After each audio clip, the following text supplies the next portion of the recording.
Semana 24. Claro. Bien, esta semana vimos en materia internacional una noticia que marcó a Puerto Rico, porque tras varios días de movilizaciones en las calles, cayó el gobernador Ricardo Rosselló. Se revelaron una serie de audios y de información de él que usaba en sus redes sociales con mensajes homofóbicos y también misóginos. Finalmente, la fuerza de la calle, podríamos decir, hizo que cayera Rosselló, pero no solo la fuerza de la calle, también el mundo artístico de Puerto Rico se unió. Así es, vamos a estar conversando y analizando lo que ha sido esa situación junto a Pamela Figueroa, académica de la Universidad de Santiago, analista internacional. Pamela, gracias por acompañarnos, bienvenida. Muchas gracias, buen día Valentina, Nicolás.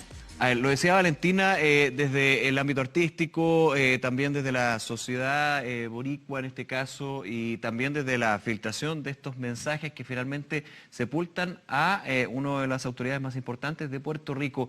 ¿Cuáles son ya, pasados los días y esta renuncia de Ricardo Rosselló, el análisis que hace tú con respecto a esto?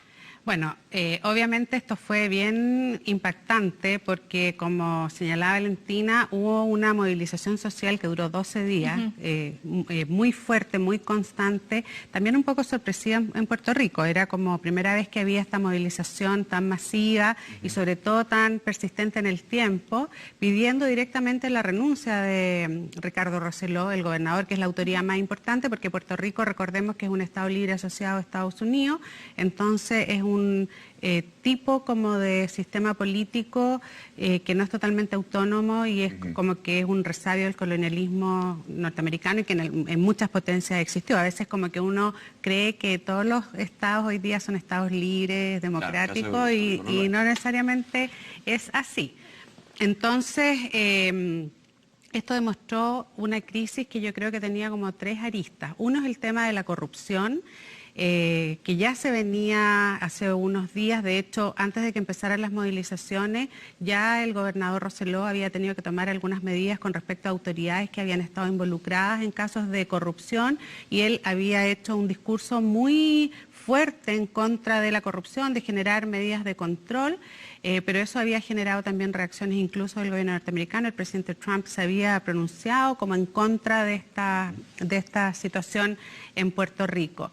Justo cuando estaba esa situación, vino esta filtración muy fuerte, que además fue, como ha sucedido en otros países, producto de un proyecto de periodismo investigativo que muestra una comunicación muy compleja, no solamente por el tenor, porque era misógina, discriminatoria, homofóbica, sino porque además en ese chat no solamente estaban involucradas autoridades políticas, también habían empresarios y personas como cercanos al gobernador, pero no necesariamente con cargos de autoridad. Los círculos de poder de Puerto Rico. Claro, exacto. Todos los círculos de poder mezclados, por tanto ahí se manejaba mucha información que también mostraba el nivel de deterioro y corrupción.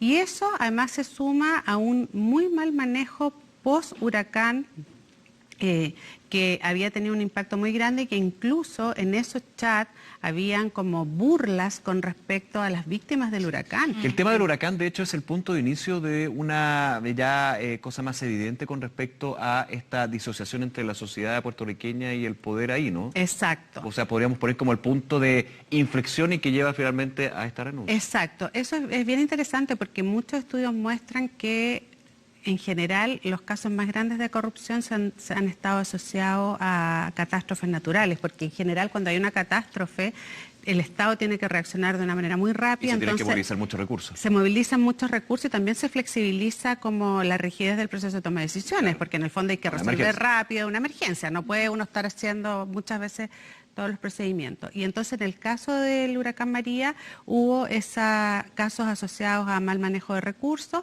pero sobre todo a mal manejo post reconstrucción en el fondo, y ya pasados 2 años no era posible resolver muchas cosas, la gente ya estaba descontenta, y eso además en un proceso que viene hace bastantes años de Puerto Rico de crisis económica. Hay una intervención que muestra un poco esta relación que tiene Puerto Rico con Estados Unidos, una junta específica para controlar la finanza de la economía puertorriqueña, y eso también ya estaba generando aspectos negativos en el diario vivir de los puertorriqueños. Entonces, muchos puertorriqueños finalmente salen de Puerto Rico, se van directamente a vivir a Nueva York o a otros estados de Estados Unidos. Entonces, era un cóctel bien complejo, y yo creo que esta crisis finalmente muestra todos esos fenómenos que se vienen dando de manera paralela, al parecer, hasta que explota con un líder que además fue bien negligente, porque él se demoró varios días en presentar la renuncia. Al principio dijo, no me voy a postular a la reelección, pero voy a renunciar. Exacto. Quería seguir en el poder. Él quería seguir en el poder. Todo ese es el trasfondo de estas protestas en Puerto Rico, ¿no? No solo son los audios, ¿no? Hay todo un contexto detrás que hace que la ciudadanía salga a las calles. Pero la sucesora de Rosseló, Wanda Vázquez, tampoco parece que está tan bien evaluada por la ciudadanía. ¿Van a seguir las protestas en Puerto Rico? ¿Puede haber sido esto el inicio de una movilización social a raíz de todo este contexto del que estamos conversando? Probablemente sí, porque la sucesión ha sido bastante compleja. Muchos sistemas políticos, sobre todo en las Américas, porque nosotros tenemos sistemas presidenciales, en este caso es un gobernador, pero igual depende del presidente de Estados Unidos. Sí. Hay como siempre una autoridad única, y no hay como muchos mecanismos institucionales de resolución cuando hay una crisis de esta naturaleza, ¿ya? Entonces, en este caso, quien tenía que suceder a Rosseló también está involucrado en casos de corrupción, entonces pasa a la segunda sucesora. Es un tema institucional. Entonces es un tema institucional, ya no son solo las personas. Entonces, como esta ministra, probablemente también es la sociedad del gobierno, porque piensa que se elige al gobernador, pero el gobernador es quien convoca un gabinete y arma un equipo. Probablemente también van a haber sospechas de relación, entonces eso va a tener que revisar las distintas instituciones, probablemente de ver la mejor manera de convocar a elecciones lo antes posible. Un paso más atrás, ¿cómo se elige al gobernador de Puerto Rico?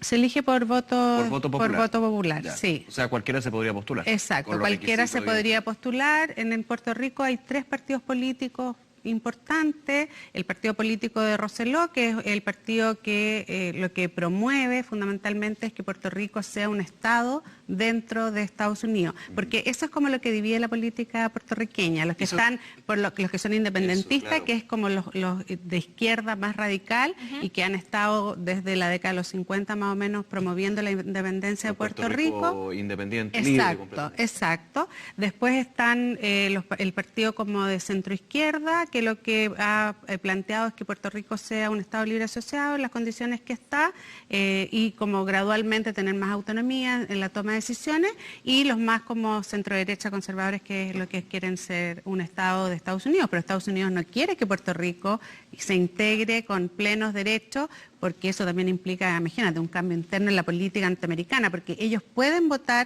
votan por su gobernador, como se elige otros gobernadores de otros estados en Estados Unidos, pero no votan por el presidente de Estados Unidos, y tienen un representante en el Congreso de Estados Unidos, pero ese representante no tiene derecho a voto en el Congreso, ¿ya? Entonces es una cosa como intermedia.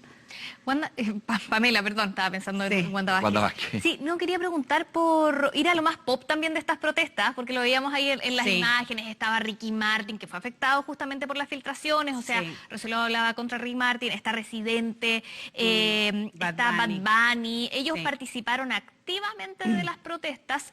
¿Qué importancia tuvo también que ellos estuvieran ahí? ¿Tuvo alguna importancia o realmente la importancia quizás es para nosotros, quienes estamos desde fuera viéndolos participar? Yo creo que sí tuvo una importancia, porque hay otro aspecto que yo creo que se ha mostrado en esta movilización, y es como la identidad puertorriqueña, la identidad boricua. Y eso yo creo que los 3 artistas, que son artistas que tienen distintos géneros, que llegan a distintos públicos, unirse con su comunidad, con su pueblo, acompañar la movilización, yo creo que también le dio un aspecto más social y más transversal. Aparte también una repercusión internacional y que genera presión internacional. Exacto, y yo creo que también se llega a otros públicos, porque cuando tú tienes a Ricky Martin, a Bad Bunny, a Residente, que son líderes de jóvenes y no tan jóvenes, porque son distintas generaciones, con música, con nuevas corrientes musicales, como es el rap y el trap, que es otro tipo, probablemente jóvenes, que no necesariamente están vinculados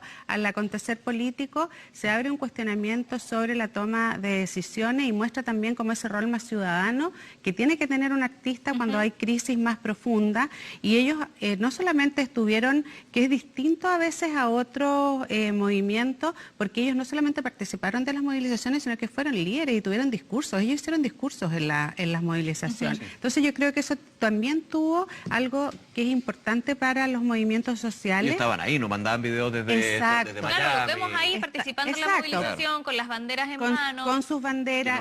Hicieron un video, pero hicieron una canción en conjunto que se viralizó, y esa canción tiene un discurso político bien fuerte sobre la promoción de los valores democráticos, que yo creo que es lo que está en el centro de este debate hoy día, que es fortalecer a la ciudadanía para que la democracia sea quien resuelva este conflicto. Entonces yo creo que no solo como pop, yo creo que sí tuvo un trasfondo, porque además ellos son músicos que tienen banderas sociales. O sea, Ricky Martin siempre ha estado defendiendo los derechos de las minorías sexuales, y tanto Residente como Bad Bunny en su estilo, sus letras tienen discursos políticos, y esta canción que hicieron también tenía una crítica a la corrupción y una valoración de la importancia que la ciudadanía se involucre en los procesos de las decisiones de su país. Entonces yo creo que fue un impacto súper positivo.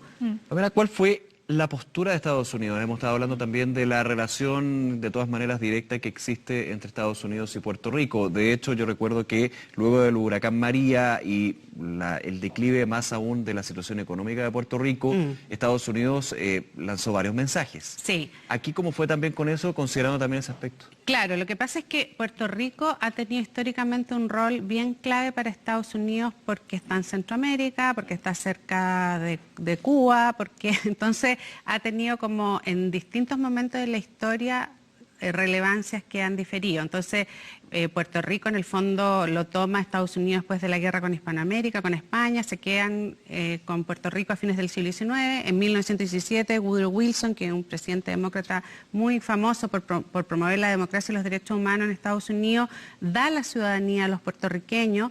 En el año 52 los puertorriqueños generan su constitución, y desde ahí en adelante, que en el fondo justo coincide con Guerra Fría, que es después de las guerras mundiales empieza este Puerto Rico, que es un Estado libre asociado, pero no necesariamente es un Estado exacto. Entonces, esa situación se ha mantenido, y lo que Estados Unidos en algún minuto hizo fue tratar de promover el desarrollo de Puerto Rico, promoviendo la inversión de empresas sin impuestos. Entonces esto era como el paraíso, porque era exacto, con exención tributaria. Lo que en ese momento sucedió con Cuba, digamos. Exacto, se hizo el mismo modelo, pero después cuando se saca obviamente esa exención tributaria, las empresas se van, así como llegaron, se fueron, y eso generó esta crisis económica de Puerto Rico. Entonces, llevan ya una década, viene el huracán María, viene la corrupción. Entonces, yo creo que para el gobierno de Trump esta es una situación muy incómoda. Hubo una intervención oral de frases, porque claro, la intervención directa obviamente ya es intervención hecho derecho, digamos, pero ¿cuál fue la postura también del gobierno de Trump, del presidente Trump? Claro, Trump muchas veces no se guarda comentarios. No, él no se ha guardado comentarios y ha dicho que le parece como pésimo en el fondo que la corrupción esté en Puerto Rico, que los gobernadores no saben manejar la economía de Puerto Rico, y está trasladando la responsabilidad de la gestión a Puerto Rico, y los puertorriqueños dicen que como no tienen control total de sus finanzas, tampoco pueden hacer como una alternativa de cambio mejor en la isla. Entonces yo creo que es una situación muy incómoda, porque tampoco mientras gobierne Trump y los republicanos van a querer dar más derechos a los puertorriqueños. Puerto Rico tiene una identidad muy latina, y eso obviamente es muy incómodo para Trump, porque él ha mostrado su posición, claro, racista, y no quiere que haya más migración. Entonces, de hecho, la gran paradoja para Trump con su discurso con respecto a las políticas migratorias y las distintas etnias o nacionalidades, tener una sociedad totalmente indexada de Estados Unidos que es más bien centroamericana. Sí, claro, entonces es muy incómodo para él, pero obviamente si él presiona más, también es una carta para los demócratas importante, porque también Estados Unidos está empezando su periodo electoral, así que yo creo que ese también va a ser probablemente un tema de la política interna norteamericana en las próximas elecciones. Si continúan las protestas en Puerto Rico y continúa la crisis, ¿se puede convocar a elecciones anticipadas? ¿No hay posibilidad? ¿Cuánto le quedaba también a Rossello para concluir? Claro, él se eligió el año 2017, ya por tanto recién estaba empezando, o sea, eran 2 años. Y probablemente ahora se va a tener que resolver las propias instituciones, porque el mecanismo de sucesión tiene su estructura. Entonces este es un gobierno provisorio y probablemente lo que va a tener que hacer Wanda Vázquez es comenzar a conversar con las instituciones para preparar unas elecciones anticipadas, que sería lo óptimo. Pero como las crisis políticas a veces tienen caminos que no son necesariamente los que uno piensa, porque a veces esta crisis se puede profundizar, va a depender mucho de cómo las organizaciones políticas de oposición a Rossello logren tener una opción muy clara con respecto a la transición, digamos, a este periodo de transición. Porque lo que yo les explicaba, como hay 3 fuerzas políticas con distintas posiciones con respecto a la relación que Estados Unidos, es difícil, y eso uno lo ve en otros países. Eso dificulta, Pamela, llegar a acuerdos justamente para esta transición cuando hay una crisis institucional. Cuando hay crisis institucionales se tiene que buscar un consenso, que es difícil obtenerlo, pero un consenso al fin y al cabo. Cuando hay 3 partidos políticos que piensan en A, B, C, con respecto al gran tema de Puerto Rico, uno diría muy difícil. Exacto, entonces yo creo que por eso fue importante este movimiento de la ciudadanía, porque la ciudadanía claramente ha mostrado que quiere una transición pacífica, las movilizaciones fueron muy pacíficas, y la gente está como muy comprometida con buscar una forma de eliminar la corrupción, que yo creo que es el gran problema que tienen los gobiernos en nuestra región, y mejorar esta situación económica. Pero la respuesta a esa resolución de la situación económica tiene mucho que ver con la relación con Estados Unidos. Entonces probablemente los partidos políticos tienen que ser generosos, capaces de tener un diálogo que permita hacer esa transición de una manera ordenada. Pamela, esa sucesión, podríamos decir, ¿también de alguna manera podría haber señales desde Estados Unidos? Sí, probablemente las va a haber, porque obviamente que impacta la economía fundamentalmente de Estados Unidos, y como tiene que ver también con el tema misógino, homofóbico, que yo creo que son la agenda más moral que hoy día hay en la política, distintos actores políticos van a tomar opiniones con respecto a eso, y porque eso también puede impactar, como les decía, las elecciones internas de Estados Unidos. Por tanto, sí, yo creo que van a tomar opiniones con respecto a esa situación. Bien, Pamela Figueroa, académica de la Universidad de Santiago, analista internacional, gracias por conversar con nosotros de este tema, de estas protestas que se tomaron la agenda por 12 días, y a esperar entonces que salga también Rossello de su cargo, porque va a salir el 2 de agosto, así que le quedan unos días ahí en el poder. Sí. Muchas gracias. Muchas gracias. Gracias. Chao. Hacemos una pausa breve y regresamos. Viene todo el deporte ya en unos minutos aquí en Semana 24.